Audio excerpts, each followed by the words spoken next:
En la clase pasada estábamos hablando del dominio, hablamos de la comunidad, también hablamos de la acción de partición.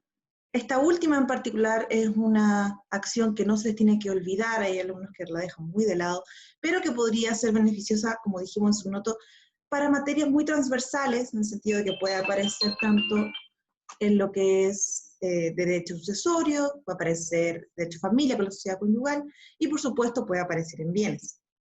El concepto ahora que vamos a comenzar a revisar es el de posesión, que hay un cierto nivel de confusión respecto a la posesión y el dominio. Recuerden que el dominio también tiene otro nombre. ¿Se acuerdan cuál es el nombre del dominio? Propiedad. O sea, nosotros podemos decir dominio o propiedad. Entonces, como propiedad se parece un poquito a posesión, de repente los confunden en el examen. Tenemos que dar de ser muy cuidadosos con estos conceptos y no confundirlos. ¿Qué es la posesión? Tenemos un concepto de posesión en el artículo 700 que dice que la tenencia de una cosa determinada con ánimo de señor y dueño, sea que el dueño o el que se da por tal tenga la cosa por sí mismo o por otra persona en lugar y a nombre de él. Desglosemos un poquito esto. Algo interesante respecto a la posesión es que no tenemos tan clara su naturaleza jurídica. De hecho, aquello va a suscitar un debate doctrinal durante mucho tiempo respecto de si la posesión es un derecho real o no. Porque para empezar a conversar, llama la atención que existen las acciones posesorias. Puedo proteger mi posesión frente a otros. Y cuando nosotros estudiamos un poquitito el tema de los derechos reales, dijimos, bueno, ¿cuál es la estructura de los derechos reales? Titular y cosa. Y en la posesión, entonces, ¿qué tenemos? El titular, una cosa. Parecía ser tener la estructura de los derechos reales. Ya vamos a analizar eso en profundidad, pero les adelanto, la posesión no es un derecho real. Entonces dice tenencia. Y no es tenencia así genérica, es una tenencia de una cosa determinada. Yo no puedo ser tenedor de perros, no puedo tener la posesión de árboles. No, yo tengo la posesión de ese perro, tengo la posesión de esos árboles en concreto. Además dice que es con ánimo de señor y dueño. El ánimo de señor y dueño, también llamado el animus, es aquella convicción, aquel elemento subjetivo que está en mi foro interno que me dice yo soy dueño de esto, aunque no lo sea. ¿Y cómo es posible que yo me crea dueño de algo sin serlo? Bueno, muchas veces nos creemos cosas que no somos. Entonces, podría ocurrir perfectamente que alguien sea el válido dueño, el legítimo dueño de una cosa, que yo no lo sepa, y me he creído dueño de esa cosa durante un determinado tiempo. Como por ejemplo, cuando me encuentro el perrito en la calle y yo pienso que es un perrito callejero y resulta que el perrito era de alguien y ese alguien lo está buscando. Y yo pensé que estaba adoptando un perrito. La verdad que no soy dueño del perrito, salvo que concurran ciertas circunstancias particulares que ya vamos a ver, que tiene que ver con la adquisición por prescripción adquisitiva. Entonces, el ánimo de señor y dueño es fundamental para la posesión. Este elemento subjetivo interno que me dice, yo me creo dueño de esta cosa. Si yo no me creo dueño, es que reconozco dominio ajeno. Si reconozco dominio ajeno, no es posesión.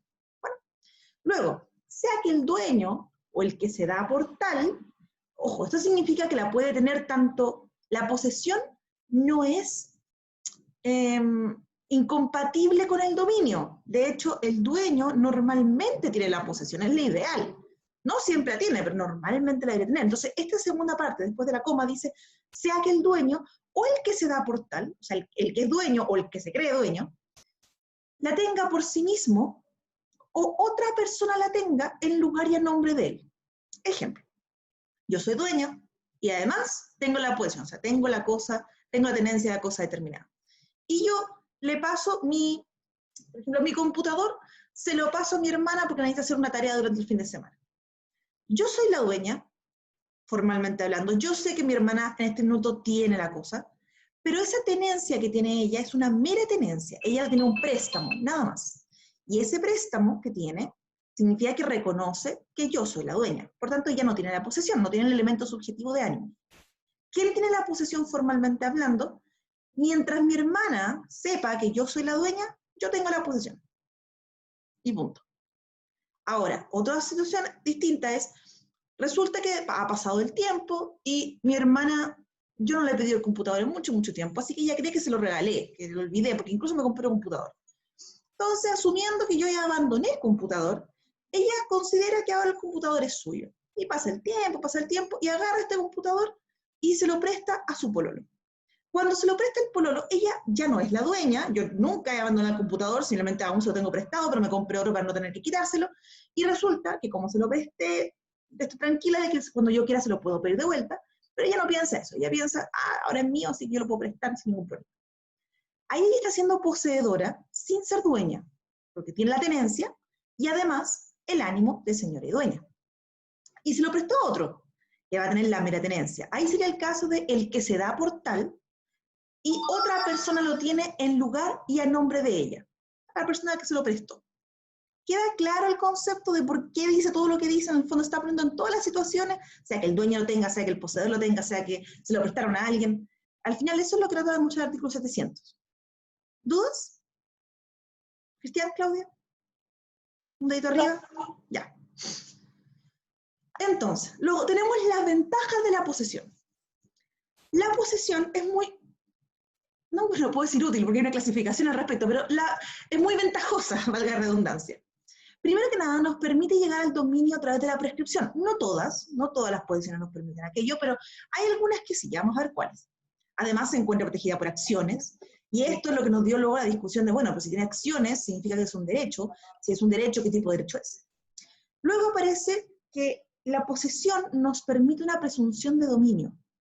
Lo que ocurre aquí es que el poseedor se va a reputar dueño, o sea, se va a presumir que es el dueño, a menos de que otro acredite mejor derecho. O sea, mi hermana, en el caso que decíamos recién, ha tenido el computador desde hace ya 4 años. Yo sigo sin pedírselo.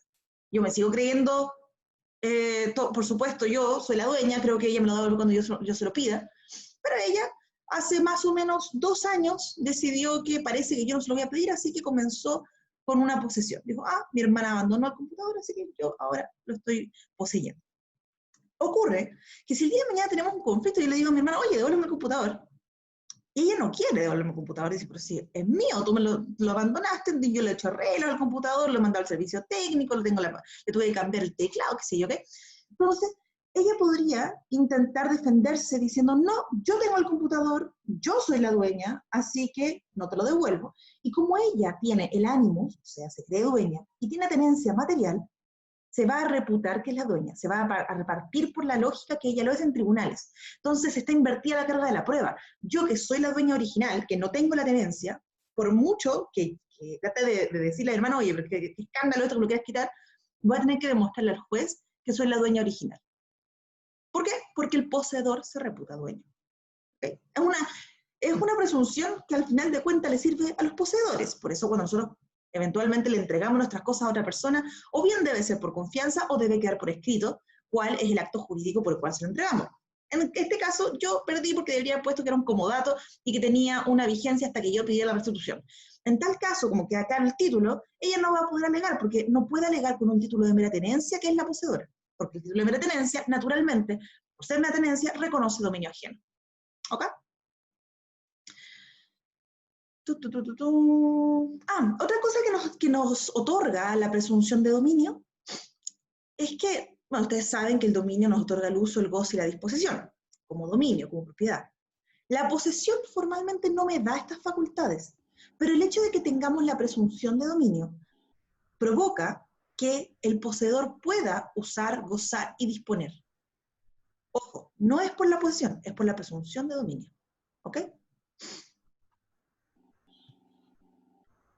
Aquí venimos entonces a discutir la naturaleza jurídica de la posesión. ¿Qué es? ¿Es un derecho o es un hecho? Decíamos que parecía ser un derecho porque está protegida por acciones, porque genera las facultades de uso, goce y disposición. Además de eso, yo tengo esta circunstancia curiosa, que soy yo un titular sobre una determinada cosa, y eso es una estructura que vimos en los derechos reales. Pero luego, la doctrina se puso a pensar un poco más y dijo, a ver, no me calza mucho. Primero que nada, porque si bien parecía tener la estructura de los derechos reales son taxativos. Y si son taxativos, no podemos llegar a inventar un derecho real. Mucho menos porque cuando vemos el artículo 700, no dice en su naturaleza jurídica que sea un derecho real, dice que es la tenencia de una cosa determinada. En cambio, si ustedes ven, el concepto de dominio parte diciendo que es un derecho real. En general, todos los derechos reales dicen que son derechos reales. Bueno, no en general, absolutamente, todos lo dicen. Entonces, si no es un derecho real, es un derecho personal, No parece ser el caso que sea un derecho personal, porque al final de cuentas el derecho personal es el que yo voy a solicitar de una determinada persona, o sea, hay un acreedor, un deudor, una prestación. Entonces, si no calza en esta estructura ni de los derechos reales ni de los derechos personales, no es un derecho. Que no hay más, así somos nosotros, si no calza no es, punto. Entonces, ¿qué es? Sería un hecho. Lo que pasa es que es un hecho jurídicamente protegido, ¿por qué? Porque el legislador, como ustedes saben, y sobre todo desde la perspectiva del derecho procesal, nosotros intentamos evitar la autotutela. Como intentamos evitar la autotutela, intentamos hacer un sistema en el que haya un tercero que resuelva el asunto controvertido en el concepto de heterocomposición, aparece entonces todo lo que regula la materia de posesión para evitar que la gente se ande peleando por las cosas. O sea, yo no voy a pegarle a mi hermana para que me devuelva mi computador. No, señorita, si usted quiere su cosa, vaya al tribunal y que el tribunal le resuelva que efectivamente usted tiene derecho a su computador. Entonces, es un hecho y es un hecho jurídicamente relevante, jurídicamente protegido. Las facultades que decíamos antes que emanaban, ya dijimos, emanan de la presunción de dominio, no formalmente de la posesión. Y además de todo lo anterior, ahí les puse, bueno, el punto 3 y 4 ya lo mencionamos, en realidad, que Bello siempre definía naturaleza jurídica, sobre todo no podemos inventar derechos reales, entonces está saldado. Hechos jurídicamente relevantes. Ojo, una pregunta súper común, Sandra. ¿Cuál es la naturaleza jurídica de la posesión, señor, señorita? Explíqueme la discusión doctrinal de la naturaleza jurídica de la posesión. ¿Ya? ¿Cuáles son los elementos de la posesión? Ya los estábamos un poquito anticipando. Sin duda tenemos el ánimos o el elemento subjetivo, un elemento que si no está, no hay posesión. Simplemente, ahí podría haber tenencia, o bueno, podría no haber nada, pero posesión no sería. Está también el corpus, que es el elemento objetivo, y este es el aspecto material de la posesión, que yo debo ser poseedor, efectivamente, cuando puedo acceder a la cosa. Y aquí hay una pequeña confusión, porque la posesión en su aspecto material no significa que yo tengo la cosa en mi mano.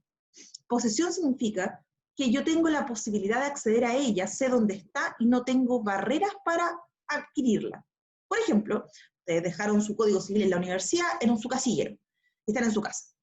Si bien estamos en pandemia, no pueden salir a la universidad, bueno, tienen su código civil allá, ustedes saben dónde está y van a poder acceder a él. O sea, no han perdido el elemento objetivo, por muy lejano que esté, incluso si ustedes tienen sus cosas en otro país, porque tienen, no sé, familia en otro país, dejaron alguna cosa por allá, pero son cosas que ustedes consideran suyas, ahí tienen el elemento subjetivo, y además saben dónde están, y en el minuto que lo necesiten pueden ir a recuperar esa ropa o esa cosa que dejaron en el extranjero, también tendrían entonces el corpus o elemento objetivo. Entonces no se queden con el tema de la distancia como una limitante para la posesión, solamente la facultad de acceso, ¿ya? Y por último, la doctrina moderna agrega un tercer elemento fundamental, que sería que la cosa sea determinada, que no puede ser una cosa genérica. Debe ser sobre especies o cuerpos ciertos, o sea, sobre este celular marca tanto, modelo no sé qué cosa. No puede ser sobre celulares, ¿ya? ¿Dudas hasta acá? Si el profesor le llegara a preguntar cuáles son los elementos de la posesión, así nada más, ustedes digan el ánimo y el corpus. Esa es la respuesta segura. Si el profesor le pregunta algo más, ahí, pero bueno, hay una doctrina moderna que diga la cosa determinada. Nosotros tenemos que irnos a la segura con el examen. No se pongan a hablar de doctrinas si no se lo están preguntando. Si el profesor les pide un poquito más o le dice, mire, es que falta algo, bueno, es que el profesor también hay una doctrina moderna que diga la cosa determinada, pero como es doctrina moderna y no es una postura tangencial en la doctrina, hay que entender que el ánimo y el corpus son los elementos fundantes. Hay que quedar como reyes, porque en el fondo están siendo, es como una hay que distinguir, pero grado. ¿Ya? Entonces, seamos seguros al responder. ¿Cómo se prueba la posesión? En cuanto a la posesión, aparece una institución llamada teoría de la posesión inscrita. La teoría de la posesión inscrita se pregunta bastante, aunque algunos profesores lo preguntan, sobre todo para intentar cortar cabezas al final de un examen cuando ya se aburrieron. Y en el fondo la teoría de la posesión inscrita es una teoría que intenta responder cuál es el rol de la posesión, o sea, el rol de la inscripción en la posesión de los inmuebles. Específicamente se trata de hacer cargo de esa circunstancia. Entonces, cuando hablamos de teoría de la posesión, se lo pueden preguntar de muchas formas. Le pueden decir, dígame, ¿cuál es el rol de la inscripción en la posesión de los inmuebles? Es una. Dígame, ¿qué importancia tiene la posesión, la inscripción en el derecho civil? Esa es otra forma de también llevarlos a teoría de la posesión escrita. Aunque también eso se puede responder de otra forma. Pueden hablar que es un tema de publicidad, pueden hablar que es una formalidad. Pero en el fondo, si estamos hablando de posesión e inscripción, vamos a llegar a esto. ¿Y qué es? ¿Qué intenta responder? ¿O cuál es el rol que tiene? La inscripción es la única forma de adquirir, mantener, probar y cancelar la posesión respecto de los inmuebles. Eso es lo que vendría siendo la respuesta de qué es la inscripción para los inmuebles. ¿Ya? Recuerden que normalmente las compraventas que nosotros realizamos sobre muebles son simplemente consensuales. Llegamos a un acuerdo entre la cosa, el precio, y ya estamos. Hay consenso, entonces la compraventa ya nació. Pero la verdad es que cuando nos vamos al régimen de los inmuebles, en los inmuebles tenemos una solemnidad para poder comprarlos. Tenemos que hacerlo por escritura pública. Y ojo que la escritura pública vendría siendo simplemente la forma de perfeccionar la compraventa, ¿ya? Para que nazca la vida del derecho. Pero no es la forma en que nosotros adquirimos inmuebles. Para adquirir los inmuebles tenemos que hacer la tradición. Y la tradición de los inmuebles se hace con la inscripción. ¿Ya? Entonces, el título para adquirir un inmueble sería la escritura pública. O sea, la compraventa por escritura pública. Y la tradición para hacer los inmuebles sería a través de la inscripción en el conservador de bienes raíces respectivo. Si mi inmueble está justo en medio de varias jurisdicciones de distintos conservadores, bueno, tengo que inscribir en todos ellos. Si no, la tradición no está hecha. Pero bueno, volviendo un poquito de nuevo a la posesión en concreto. El Código Civil trata el tema de la prueba de la posesión en relación a las acciones posesorias. ¿Okay? Entonces, la verdad es que solamente regula la prueba de los inmuebles, no regula la prueba de los muebles. Siendo así, la prueba de la posesión de muebles se hace conforme a las reglas generales, con todos los medios de prueba, habido y por haber, y con las reglas propias del procedimiento respectivo. O sea, si yo estoy en un juicio civil, común y silvestre, entonces obviamente una escritura pública me va a servir muchísimo más que una escritura privada, que no tiene ningún valor. Entonces, ya lo veremos en procesal.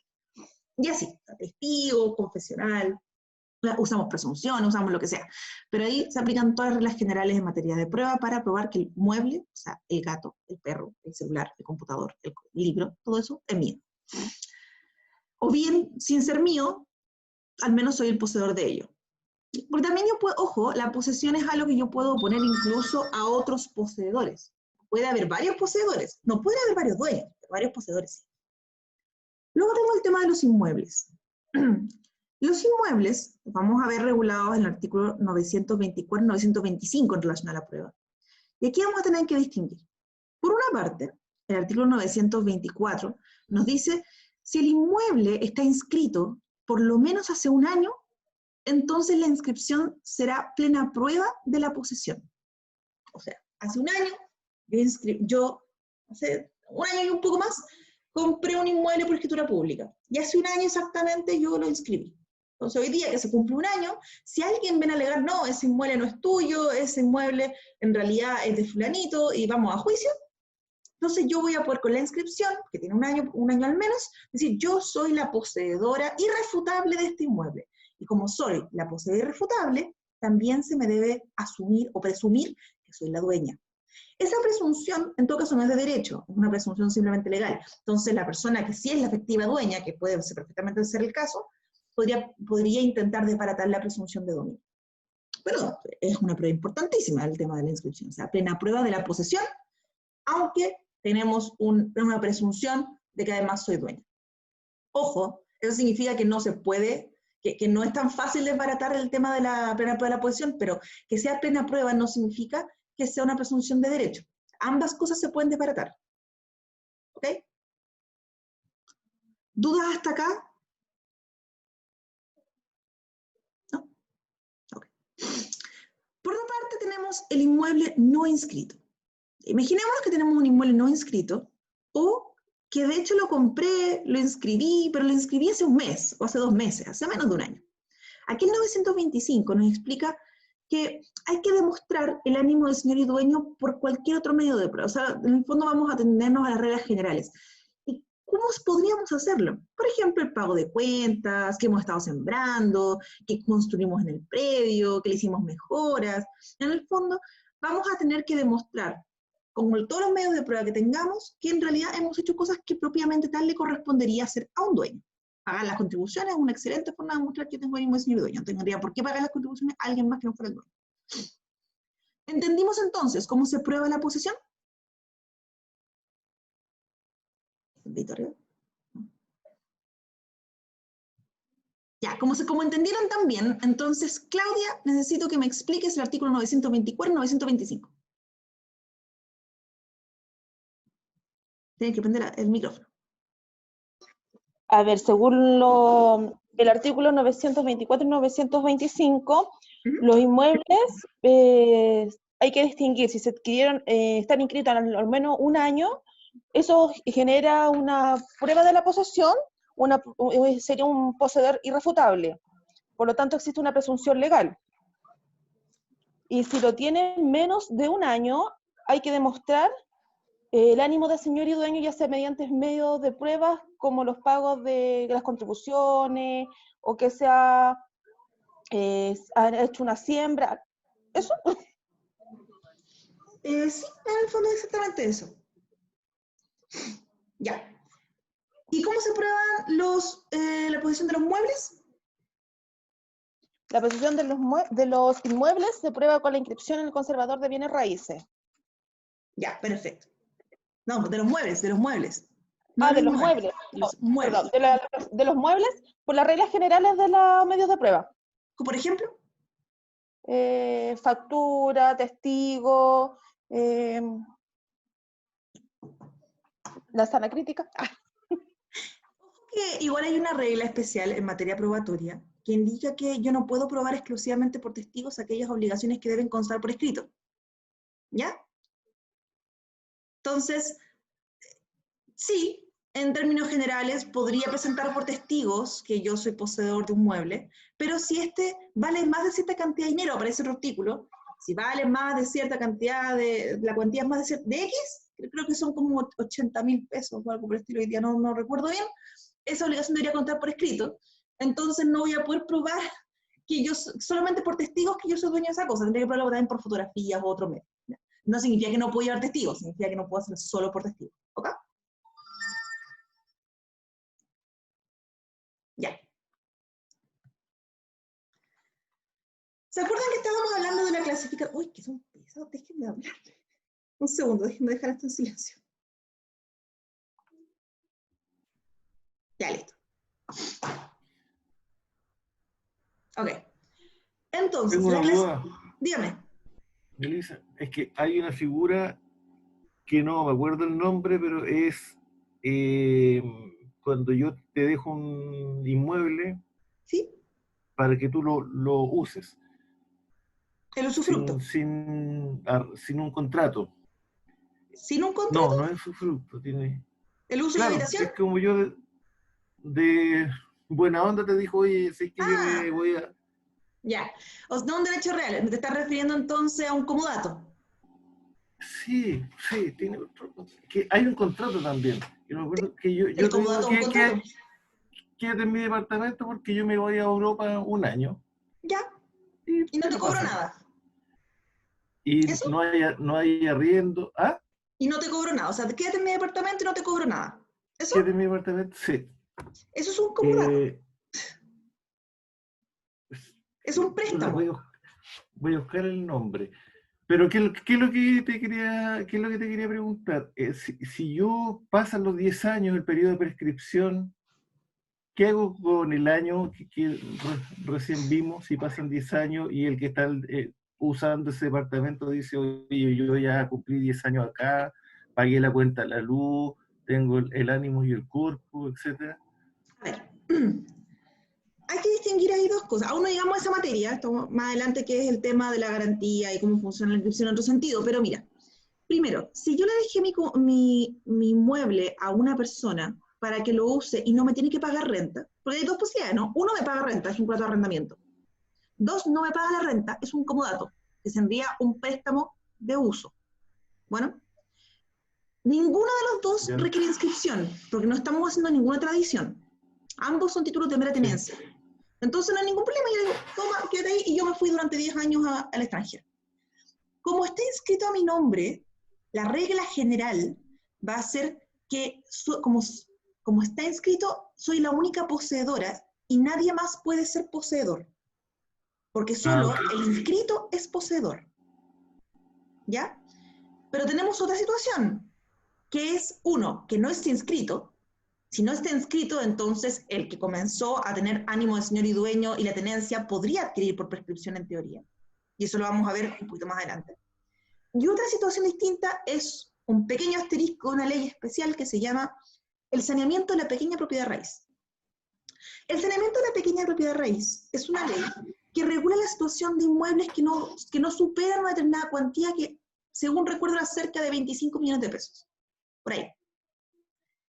Lo que pasa con esos inmuebles es que el Estado, o sea, el legislador estableció una forma en la que yo puedo adquirir por prescripción adquisitiva esos inmuebles que son de una baja cuantía, cuando yo puedo demostrar que durante determinado tiempo he actuado como señor y dueño, aunque estén inscritos a nombre de otro. O sea, sería una situación excepcionalísima en que la inscripción podría ser derribada. Pero ¿cómo elimino esa inscripción? Lo que pasa es que yo voy a tener que atenerme al procedimiento de el saneamiento de la pequeña propiedad raíz, acompañar la luz, el agua, el gas, las contribuciones, todo lo que demuestra que yo he estado ahí durante una X determinado tiempo, y cuando inicio el procedimiento voy a tener que además notificar a las personas que potencialmente tienen interés, y al terminar el procedimiento voy a tener una sentencia, y esa sentencia yo la voy a poder inscribir en el conservador de bienes raíces para ser el nuevo dueño.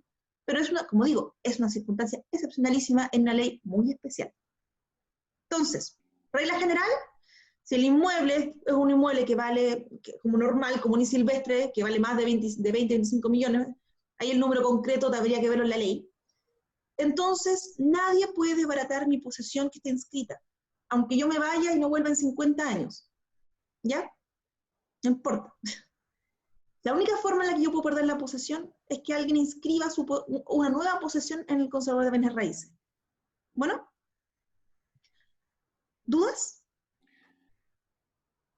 ¿Cristian? Precario puede ser un contrato de precario.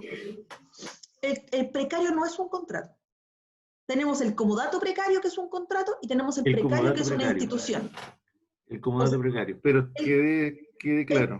El comodato precario, al final de cuentas, que lo veremos igual más bien en contratos, es aquel comodato en el que no se ha puesto una fecha de restitución.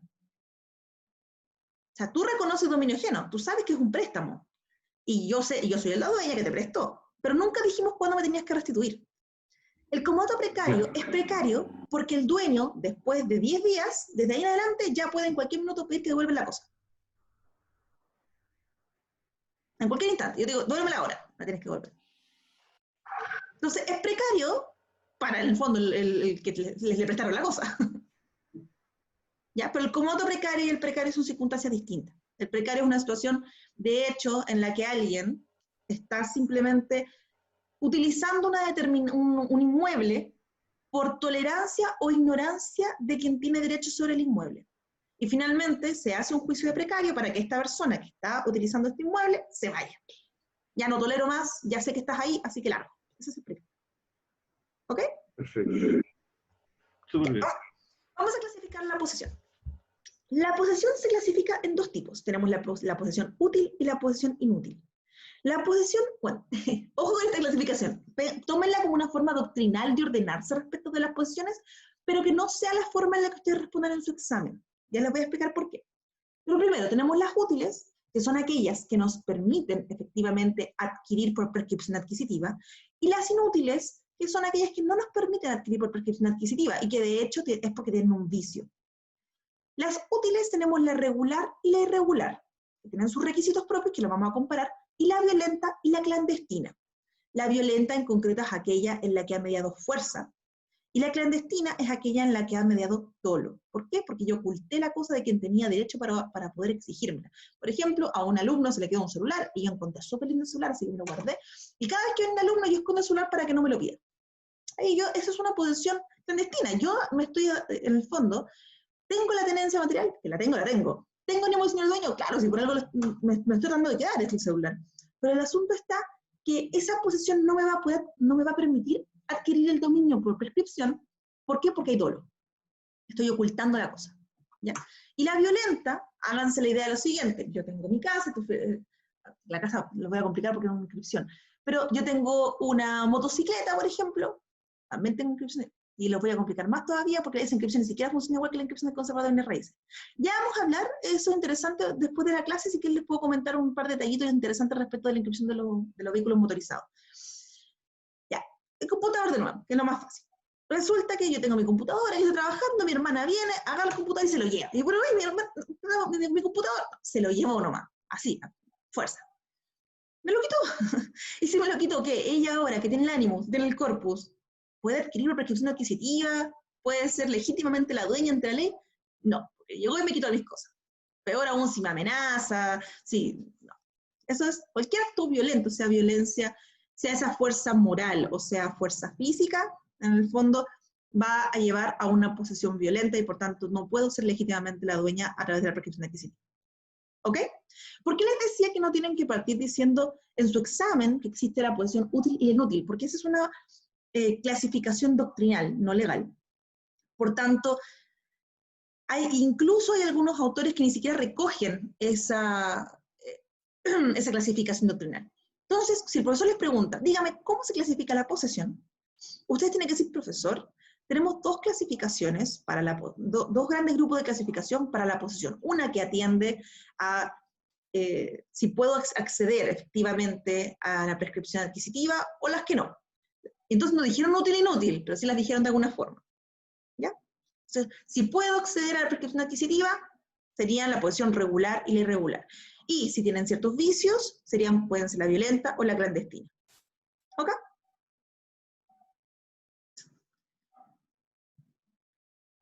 Ya. Desde la próxima clase, entonces, vamos a comenzar a ver en más detalle qué es la posesión regular, qué es la posesión irregular, y las vamos a comparar. ¿Ya? Vamos a hacer, ojalá, un par de ejemplos ahí para que quede bien claro. Y también veremos la violenta y la clandestina. Ahí tenemos que ver algunos artículos. Les pido, por favor, que lean sus códigos para que vengan con la materia más o menos un poquito digerida, ¿ya? Porque esta materia es bastante importante. Yo diría que, junto con la clasificación de los bienes, la teoría de la posesión inscrita, posesión es lo que más se pregunta, incluso más que dominio. Dominio los profesores lo encuentran muy fácil, entonces posesión parece ser más de donde sacamos preguntas. Además es más materia. Bueno, nos vemos entonces en la próxima clase, chicos. Ha sido un gusto. Vamos a dejar de compartir.